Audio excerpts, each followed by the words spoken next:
Good morning. Good morning, church. How's everybody?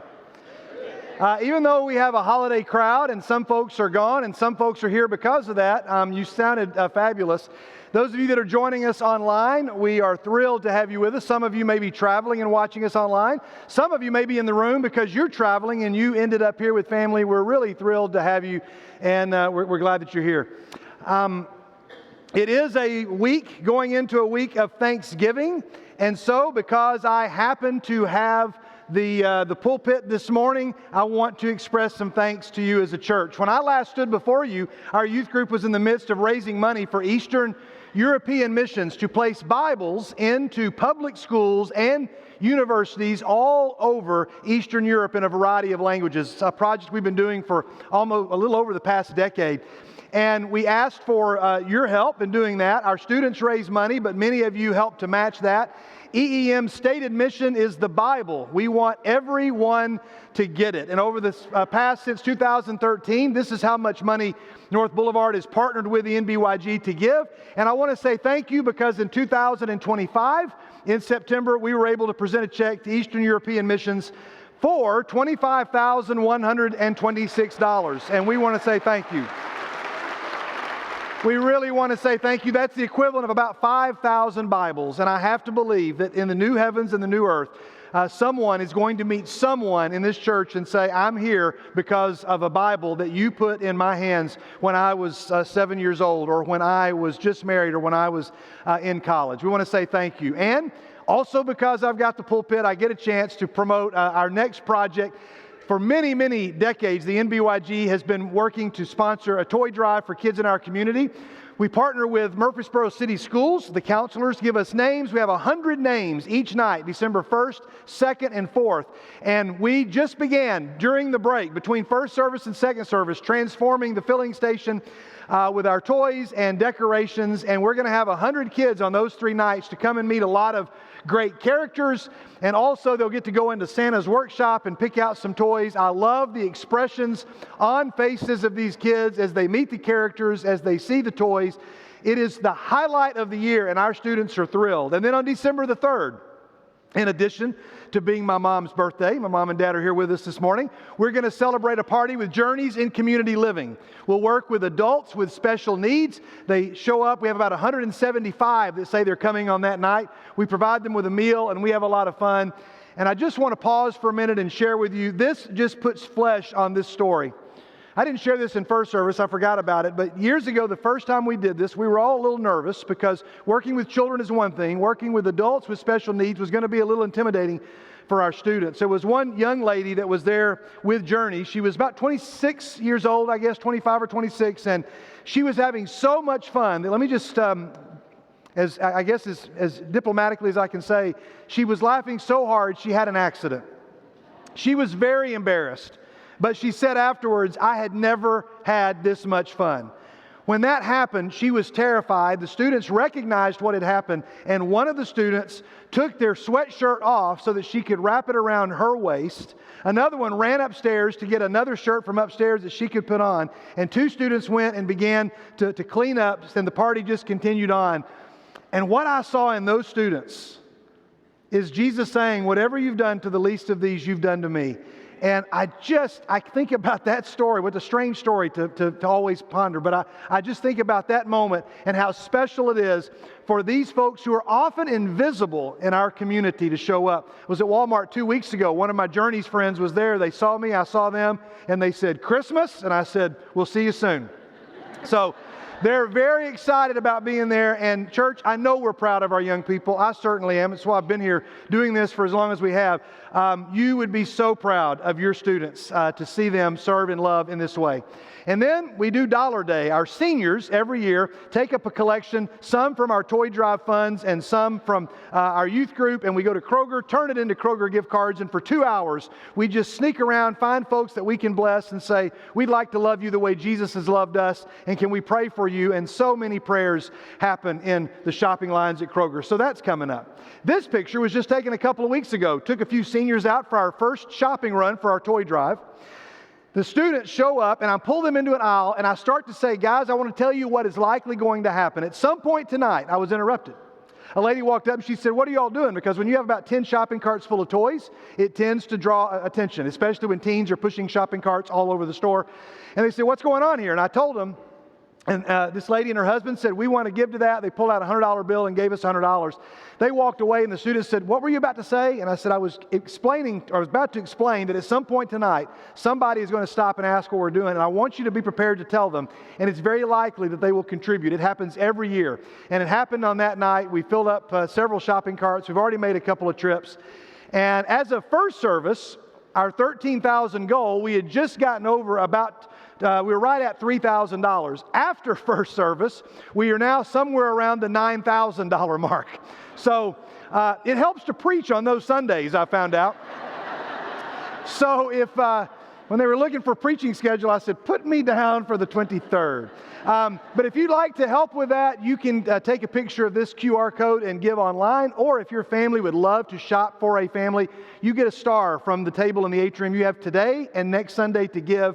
All of this money will help us to feed the folks at the toy drive parties and journeys, and also help with Dollar Day, all of those things. And our students are going out. They love it. They're so excited, and we're thrilled. So that is not so much in the way of announcements as much as it is just a reminder of the fact that from the youngest ages at our church, they buy into this audacious identity. You guys are doing what?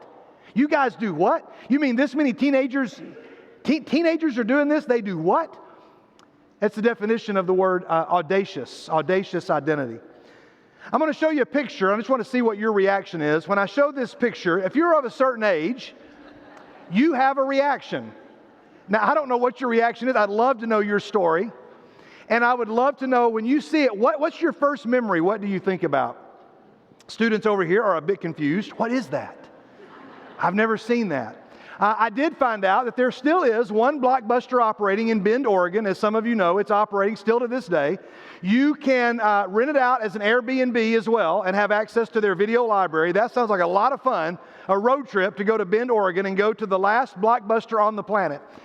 That has nothing to do with what I'm talking about. I just went into a way deep dive researching, and I thought I better get back to the text. But when I think about Blockbuster, and I think about Thanksgiving, I think about the movie that every Thanksgiving I would go and rent at Blockbuster. It's the movie Planes, Trains, and Automobiles. Maybe some of you have seen it. It's one of the few Thanksgiving movies that there are. And every Thanksgiving, my family is probably going to find a way to watch a broadcast television version of Planes, Trains, and Automobiles. And it's a movie with Steve Martin and John Candy. Now, I asked my brother, I said, I'm going to talk about this movie. People have had enough time to watch it, right? He's like, yeah, it was in the late 80s. They've had enough time. I'm going to try to do you a favor and not spoil it in case you've never seen it. But at the end of the movie, after a long journey where Steve Martin is trying to get home for Thanksgiving, he ends up with Dale Griffith, played by John Candy, and 2 hours of shenanigans ensue. They never had met each other. They're strangers, and Steve Martin does not like to be paired up, but he just keeps running into this guy, and they have to help each other find Steve Martin's way back home. They finally get back to Chicago. Dale Griffith leaves him at the train station, and he says, well, I guess this is goodbye. Happy Thanksgiving. And he waves at his friend, and Steve Martin is on the train, finally, after a long journey on the way home. And he begins to reflect about the experiences that the two of these guys had together along their way. It may be one of the funniest movies I've ever seen, beautifully written. And as he begins to reflect, he just thinks, I can't believe these things happen. I'm so glad they're over, but I can't believe they actually happened. And then he reflects on a conversation that he has with Dale Griffith at a diner. And in that conversation, he realizes something doesn't add up. And he realizes, I've left my friend at the train station.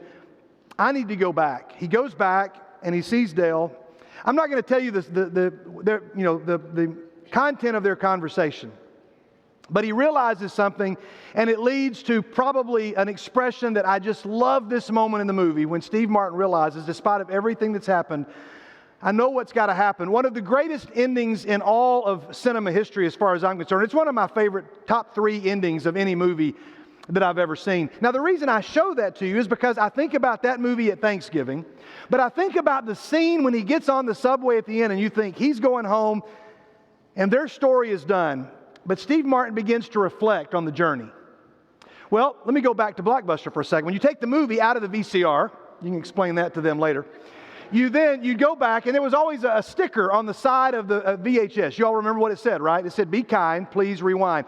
There was nothing so frustrating as getting a tape, and you had to wait 3 minutes for the tape to rewind. You're like, just do us a favor, before you return it, would you rewind it?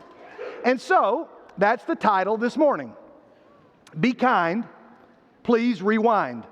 Because Joshua is going to do this. He's going to get on the subway at the end of the long journey, and as he begins to make his way, he thinks, I want to reflect back on where I've been. And so he's going to do that. It just so happens this is the last Sunday of this series, Audacious Identity.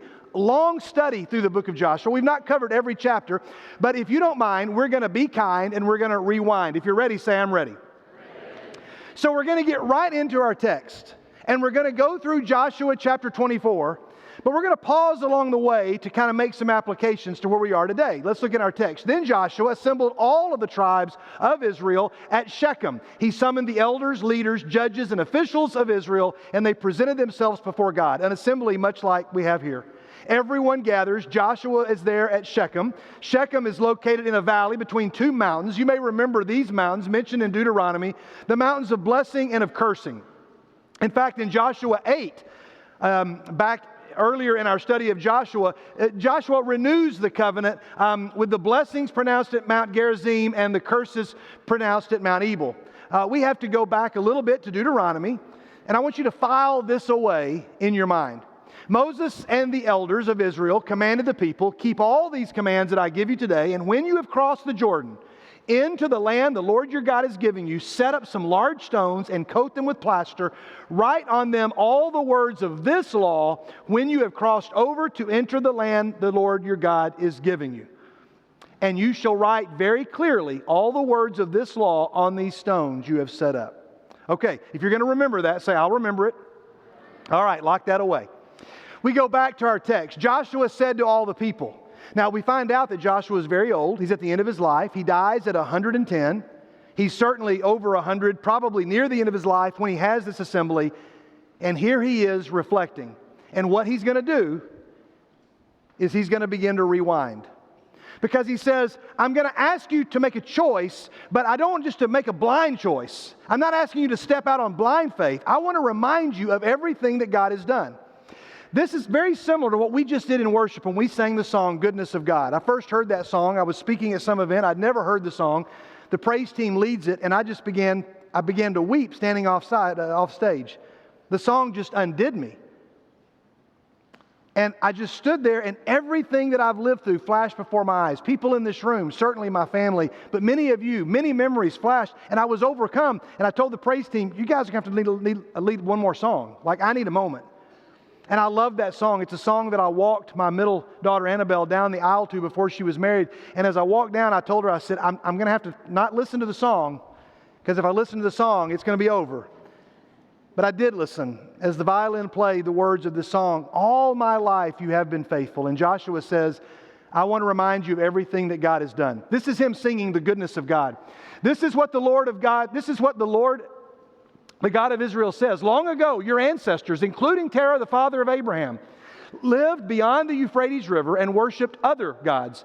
But I took your father Abraham from the land beyond the Euphrates and led him throughout Canaan and gave him many descendants. I gave him Isaac, and to Isaac I gave Jacob and Esau. I assigned the hill country of Seir to Esau, but Jacob and his family went down to Egypt. Then I sent Moses and Aaron, and I afflicted the Egyptians by what I did there. And I brought you out. When I brought your people out of Egypt, you came to the sea, and the Egyptians pursued them with chariots and horsemen as far as the Red Sea, but they cried to the Lord for help.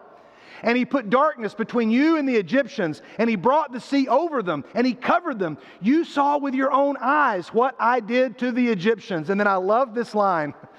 Then you lived in the wilderness for a long time.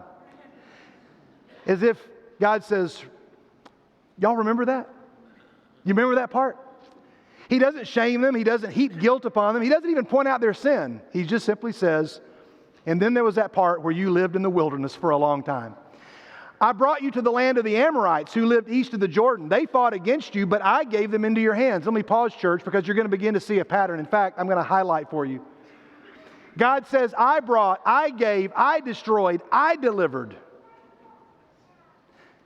As Joshua rewinds, he says, all our life you have been faithful. And he continues to point this out. Then you crossed the Jordan and you came to Jericho. The citizens of Jericho fought against you. Look at verse 12. I sent the hornet ahead of you, which drove them out before you, also the 2 Amorite kings. You did not do it with your own sword and bow.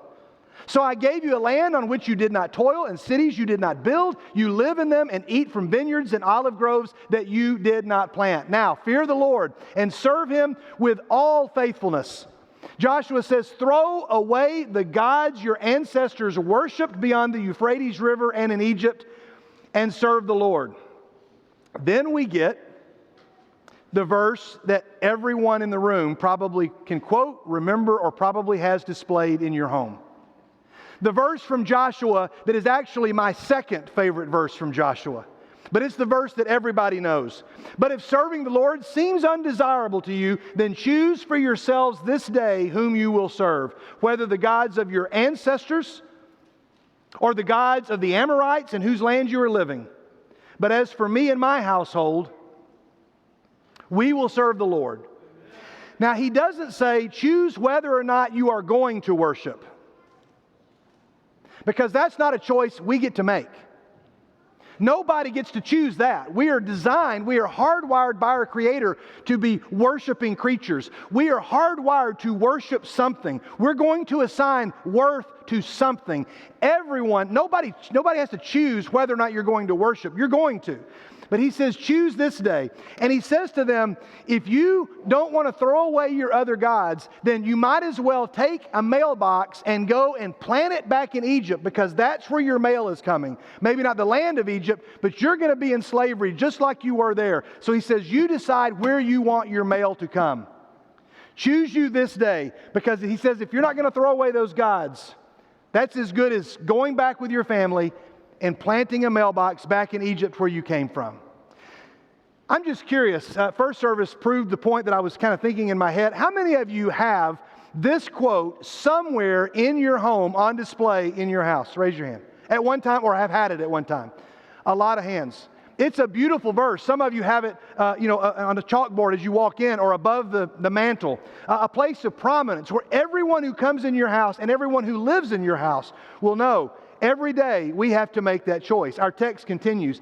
Then the people answered, far be it from us to forsake the Lord to serve other gods. They hadn't read Judges yet. It was the Lord our God Himself who brought us and our parents up out of Egypt from that land of slavery and performed these great signs before our eyes. He protected us on our entire journey and among all the nations through which we traveled. And the Lord drove out before us all the nations. We too will serve the Lord because He is our God. Then I love Joshua's response. Joshua said to the people, you're not able to serve the Lord. He is a holy God. He is a jealous God. He will not forgive your rebellion and your sins. If you forsake the Lord and serve foreign gods, He will turn and bring disaster on you and make an end of you after He has been good to you. But the people said, no, we'll still serve the Lord. Then Joshua said, you are witnesses against yourselves that you have chosen to serve the Lord. Yes, we are witnesses, they replied. The next two words, church, what are they? Now then. You may remember this poster because the first time I shared in this series was from Joshua chapter 3, and I went back to Joshua chapter 1. So I just want us to go back because we have a now then that takes place then that I want us to revisit. The story of Joshua begins, let's put it in context. After the death of Moses, the servant of the Lord said to Joshua, Moses, my servant, is dead. Now then. Joshua's story begins where he says, I was comfortable here in this position, but now you're telling me I've got to do this, and a whole lot follows this now then. Remember the song I taught you weeks ago, be strong and courageous and do not be afraid. God says to him multiple times, Joshua, you're going to be terrified. There's a reason God says be strong and courageous, don't be afraid, because He knows that Joshua is not strong, he's not courageous, and he's terrified. And so He says to him, now then.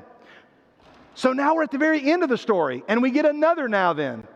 Except this time it's Joshua giving a now then moment. Joshua says, now then, throw away the foreign gods that are among you and yield your hearts to the Lord, the God of Israel. And the people said, we'll serve our Lord God and we'll obey Him. Our students will recognize this slide. It's from a series that we started back in August. a series we're calling Future Now, opening the letters to the Thessalonians. It's not a study of the book of 1st and 2nd Thessalonians. Well, it is, but I wanted them to understand, Paul did not write a book of the Bible. He wrote letters to people he cared about, and these are letters, and we have the letters, and we get to read them. There's a really cool verse where these stories intersect.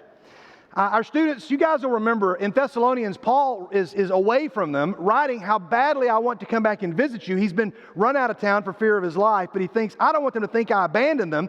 He sends Timothy to check on them. Timothy comes back and says, Paul, they're doing fine.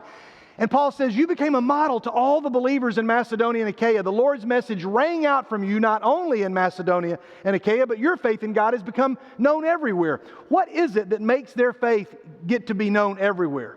He says, we don't need to say anything about it, for they themselves report what kind of reception you gave us. They tell how you turned to God from idols to serve the living and true God and to wait for His Son from heaven, whom He raised from the dead. They tell how you turned from idols. Now, as we're reading that in a 2025 audience, it's easy for teens to say, well, that's fascinating. They had idols then. We don't. It's easy for us to say, Joshua says, throw away your idols. I don't have any idols to throw away. Well, of course we know that our idols are not statues, but we need some help in identifying our idols. I don't have time this morning to go into great depth, so I'm just going to ask you 3 questions to begin to identify your idols. Here's one question. What do I think about more than anything else? Tim Keller in his book Counterfeit God says, your true God is what your thoughts effortlessly go to when nothing else is demanding your attention. So we can start there. What do you think about more than anything else? That's giving you a sense of an idol. Let's replace the word idol with what is on the throne of your heart. This is what you've put on the throne. This is what you assign worth to. And it may be something that is worthy or worthwhile, but not of ultimate worth. Let's keep going with another question. To identify your idols, how do I spend my time, my resources, and my energy? Because Keller would say your money and your hours will flow effortlessly towards your heart's greatest love. You can look at somebody's calendar, or you can look at their bank account and know what it is that's on the throne of their heart. And then a third question, what disappoints me when I lose it or when I fail at it? Pay attention to your uncontrollable emotions, Keller says. Notice when your emotions flare. What caused that? The answer to these 3 questions begin to point out these may be an indicator of what your idols are. An idol is anything other than God to which a person says, you have what I need, and if I get you, I will feel complete. Now that broadens the circle to the things that we say that to in our culture. People, things, positions, titles. But they fall into normally 3 buckets, right? This is no surprise. It normally is involving money or sex or power. And if ultimately that is what is on the throne of your heart, you need to know that one day those things will leave you, and when they do, you'll be terrified, alone, and broken. Why? Because people were not made to have their God leave them. And so God says, I will never leave you, and I will never forsake you. But the other gods that you worship, they will. So, idols must not just be removed, church, they must be replaced. You can remove an idol, but something else will be there to take on the throne. Joshua continues in our text. On that day, Joshua made a covenant for the people, and there at Shechem, he reaffirmed for them decrees and laws. And Joshua recorded these things in the book of the law of God. Then he took a large stone, and he set it up there under the oak near the holy place of the Lord. See, he said, this stone will be a witness against us. It has heard all the words the Lord has said to us. It'll be a witness against you if you're untrue to your God. Then Joshua dismissed the people, each to their own inheritance. We're not ready to end just yet. We're getting to the end. You're like, we're almost to the end of the chapter. But there's still something to take away from this. In 1926, German archaeologist Ernst Sellen, doing an excavation in this area in Shechem, found the remnants of a large standing stone that many scholars and many archaeologists will say this is very likely at least an example, or it very well could be the stone mentioned in the book of Joshua. It's covered in plaster, just like they were told in Deuteronomy to do when they crossed over into the Jordan, and they would cover it and they would write things on it. I tried to think of a way to illustrate what this might be, but it's like, write the word so that Joshua says, whenever you pass by it, you will know what happened here. You'll be reminded of the covenant you made. And when you struggle, you go and look and you see. I have kids write letters when they're baptized, write letters to themselves so that if they question their commitment later down the line, as so many teens do, I can have them pull out that letter and I say, just read this letter. This reminds you of what you committed to. I couldn't think of a great analogy, so pardon if this is shallow, but I think about it as like this. It's like one of these things that we see. My mom and dad are here this morning, so I probably got to be a little careful. But growing up, when we were in the car and my dad would see one of these signs, I remember many occasions where we'd have to pull off and read what happened here. And my dad would say, do y'all know what happened here? Well, yes, Dad, we can read all of that, and that's a lot. And if we read all of that, it's going to take us that much longer to get to where we're going. And if the town was particularly historic, well, then watch out, because it was going to be a lot of stops. Let's see what happened here. Let's see what battle they fought here. Well, we're going to fight a battle in the back seat, Dad, if you keep stopping the car.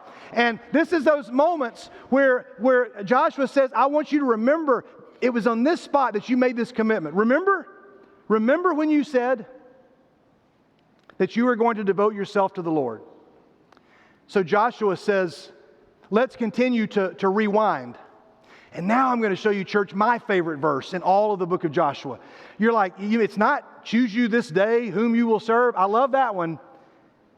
But for some reason, this is the one that gets me. We have to go back a few chapters to Joshua 21. So the Lord gave Israel all the land He had sworn to give their ancestors, and they took possession of it and settled there. The Lord gave them rest on every side, just as He had sworn to their ancestors. Not one of their enemies withstood them. The Lord gave all their enemies into their hands. Not one of the Lord's good promises to Israel failed. Every one was fulfilled. All my life you have been faithful. All my life, you have been so good. This is my favorite verse in all of the book of Joshua. Because Joshua says to the people whom he's about to ask to make a choice, I'm not just asking you to follow me blindly. He says, God keeps His promises. God did what He said He would do every single time. And that's what gives Joshua this sense of audacious identity. Now, if you'll pardon me for a second, this isn't really a commercial break, but we're just going to lighten things up a little bit to make a larger point. The name Joshua, we've compared it to the name Jesus. They have the same name. Jesus and Joshua, one Greek, one Hebrew. The Lord saves. Joshua, perhaps more than any other character in Scripture, lives into his name. He's got the perfect name for his message. You just look at his name, and at every sermon he preached, everything he does.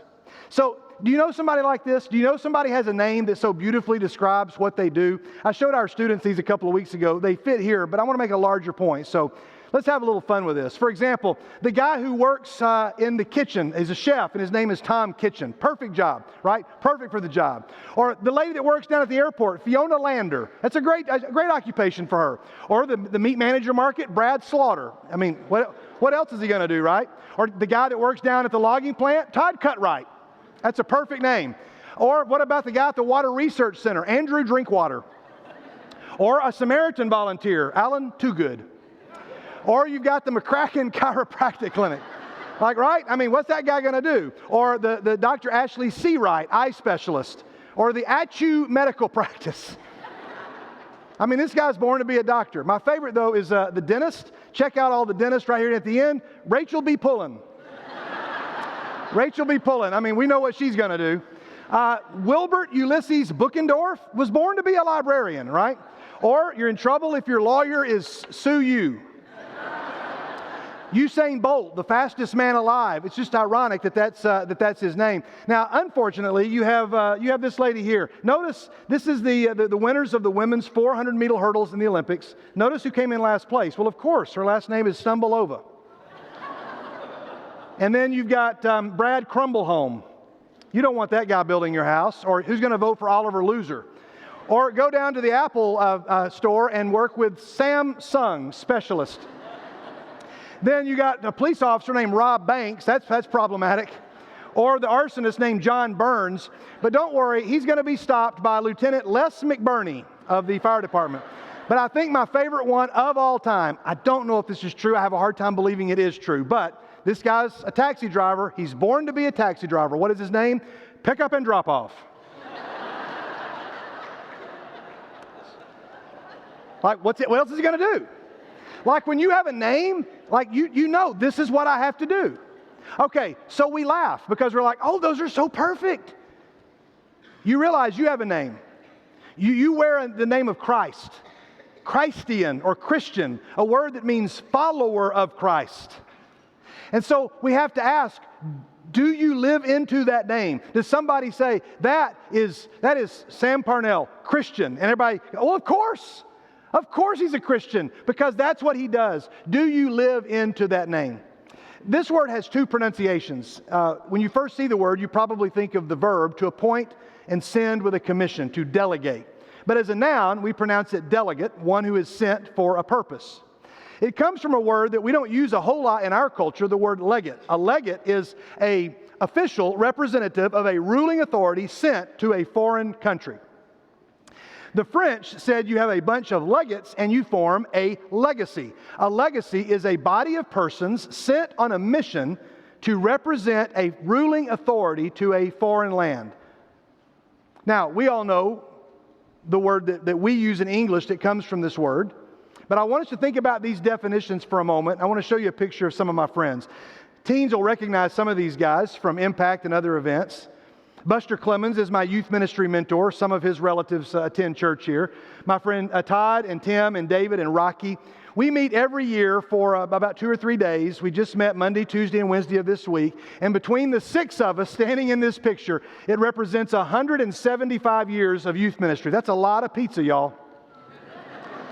And when I think about these guys, the reason we meet together is one, to say, let's keep doing what we're doing. Why are we doing what we're doing? How long can we keep doing what we're doing?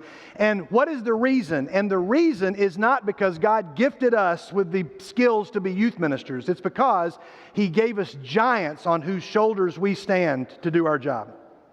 A legacy. A group of people sent. And so, as we get ready to wrap up, I want you to be able to meet a few of my legacy. I had several verses as we rewind, as Joshua sits on the subway train like Steve Martin and reflects. And I thought, if I just read verse after verse after verse after verse, that's going to get maybe a little tedious. Not that the Bible is tedious, but it gets hard to listen to a lot of verses. So I wanted you to hear it. So I've invited 7 Joshuas. They're not all named. In fact, none of them are named Joshua. But would my 7 Joshuas come on up and take your place up here? These are 7 men, and I made a list of many more than 7. And by the way, some of you sitting on the pews are on that list. And I didn't rank them, so I just picked guys that I thought would be here on this Sunday, and some replied. Others I texted and I didn't hear back from, or they weren't able to participate. But I picked 7 men that when I think of Joshua, I think of these guys for different reasons. Some of them have served as shepherds. Some of them are shepherds. Some of them have been youth deacons of mine. Some of them helped bring me here 25 years ago. Some of them are men who've served in our ministry and continue to do so every Sunday or every Wednesday. And yet all of these men are examples of what has kept me at North Boulevard this long, because of the marriages of these men. Because of the fatherhood that they have exemplified for me, the grandfatherhood that they have now shown me. Did I mention I'm a grandparent? And all of these men modeled this for me, and I thought, what a better way for you to hear the words of Joshua. What better than to hear from the mouths of 7 Joshuas? So Joshua sits on the train and he begins to reflect. And let's journey where we've been in this series. So Joshua ordered the officers of the people, go through the camp and tell the people, get your provisions ready. 3 days from now, you will cross the Jordan here to go in and take possession of the land the Lord your God is giving you for your own.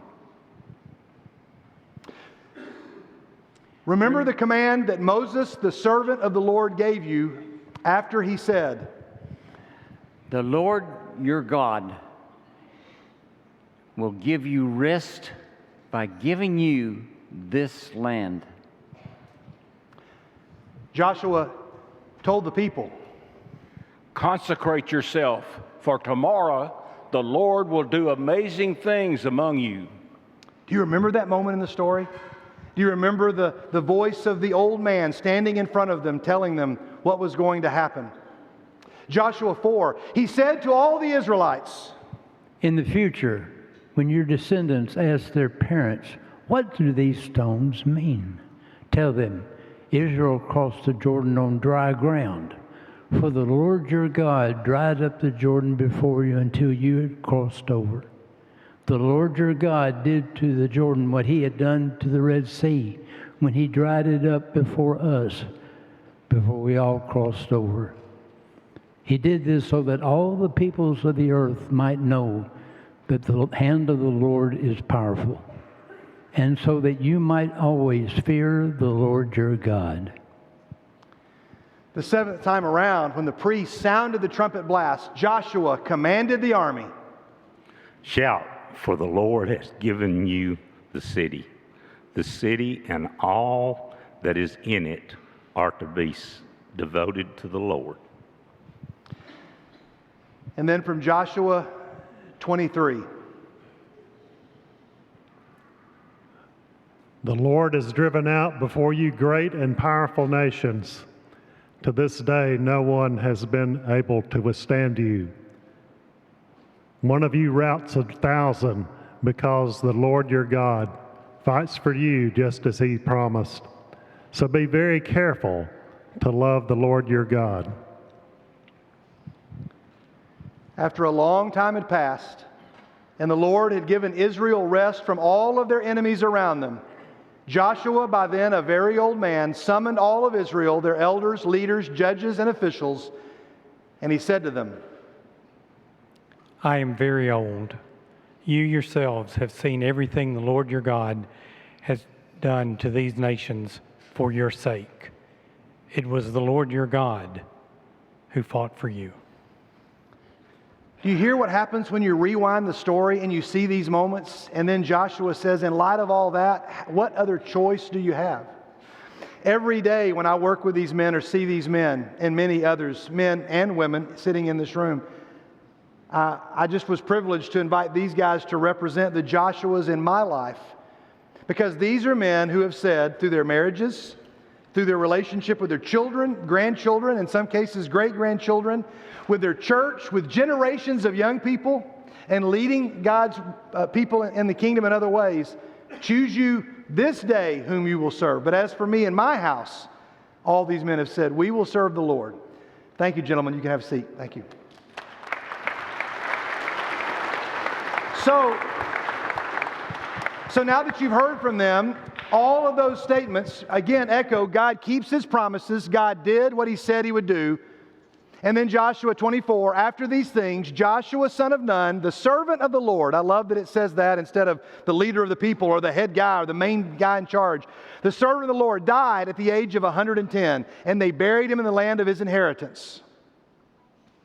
So, when we finish a text or a book like Joshua, we have to ask the one question we should ask about any text. How does this point to Jesus? Because everything in the Old Testament points to Jesus, and certainly everything in the New Testament. I'm going to go very quickly through this. I want you to buckle up. If you're ready, say I'm ready. Let's compare Joshua and Jesus to find out why his story is in there. Joshua is born in obscurity and rose to the highest point of honor.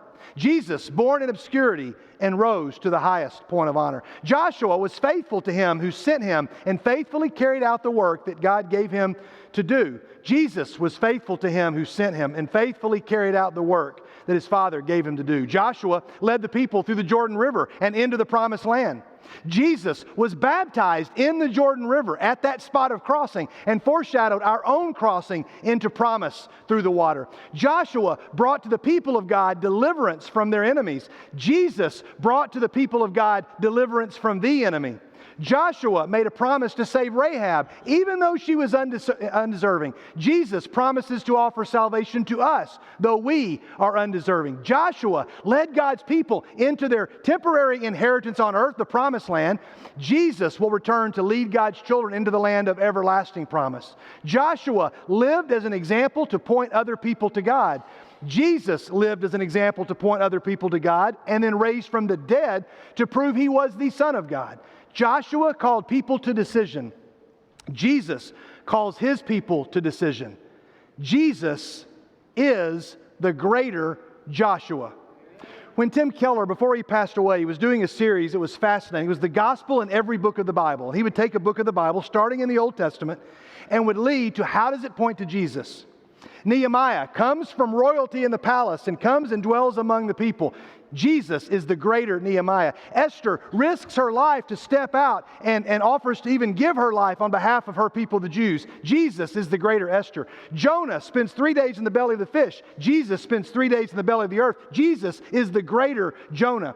Joseph, Jesus is the greater Joseph. Abraham, Jesus is the greater Abraham. Moses turns the water to blood. Jesus turns the water into wine. Jesus is the greater Moses.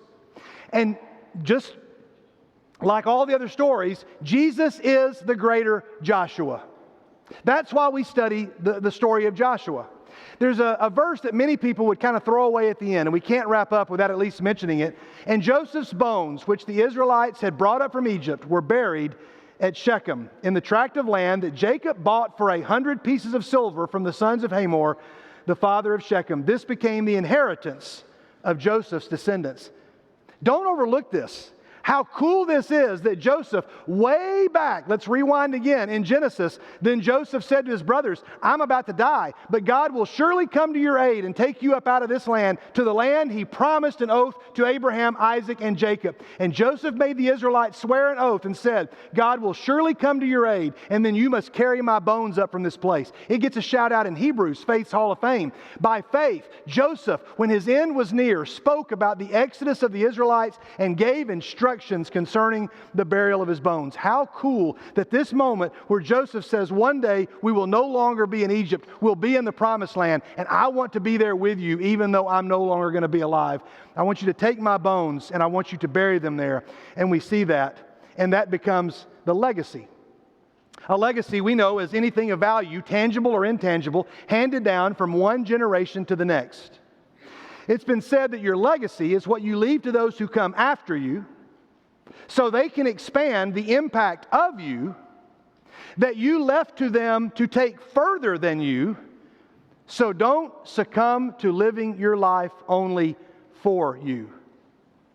Because if you do, everything stops. That's a message to moms, dads, grandparents, great-grandparents, teens who one day will be moms and dads and grandparents. Your inheritance is what you leave to others, but your legacy is what you leave in others. And we are here because a 100-year-old man stood and said, make a choice who you will serve. And so, church, you have the same opportunity to choose. And it's an important choice. I'll close with a quote from C.S. Lewis.